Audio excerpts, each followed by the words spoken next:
Le projet Agropole Sud, dont l'objectif principal est de contribuer à améliorer les conditions de vie des populations, particulièrement les jeunes et les femmes, à travers la création de conditions favorables à l'investissement privé dans la transformation industrielle des produits agricoles, a initié un atelier de formation de 5 jours destiné aux jeunes des arrondissements des 3 départements de la région de Ziguinchor, en partenariat avec le Conseil régional de la jeunesse. Ousseynou Konaté est le coordonnateur régional du projet Agropole Sud. À l'instar de tous les projets et programmes de l'État qui ciblent les jeunes, souvent, ce n'est pas aisé de les mobiliser. Et souvent, 2 contraintes sont relatées. La première, souvent relevée par les jeunes eux-mêmes, c'est leur implication et leur responsabilité dans la mise en œuvre de ces programmes. L'autre contrainte, c'est un problème de synergie et d'harmonisation, parce qu'il y en a beaucoup de projets, il y en a beaucoup de programmes qui font les mêmes choses avec les mêmes cibles, mais souvent qui ne se parlent pas. C'est pour relever ces 2 contraintes que le projet a initié de responsabiliser cette tranche de jeunes à travers un protocole avec le Conseil régional de la jeunesse. Et de ce protocole, on a voulu aussi décentraliser les activités sur le terrain à la base.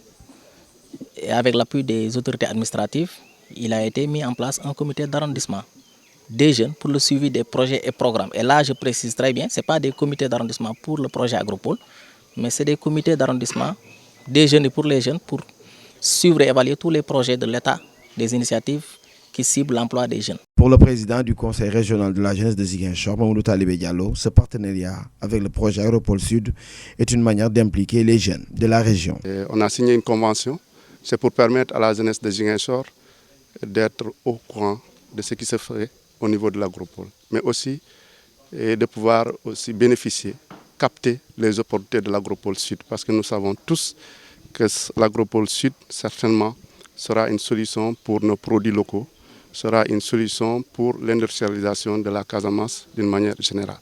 Donc on a signé ce protocole pour permettre aux jeunes d'avoir l'information à la base, pour que eux tous, chaque jeune qui est capable, qui est intéressé, puisse aussi être impliqué, puisse avoir l'information, décider de son sort par rapport à l'Agropole. L'inspection régionale de la jeunesse de Ziguinchor compte pleinement jouer sa partition pour permettre à la jeunesse de la région de bénéficier des projets mis en place par l'État du Sénégal. Déjà, nous nous remercions aussi donc de la présence massive des jeunes sous la coupole du Conseil de la jeunesse, Conseil régional de la jeunesse.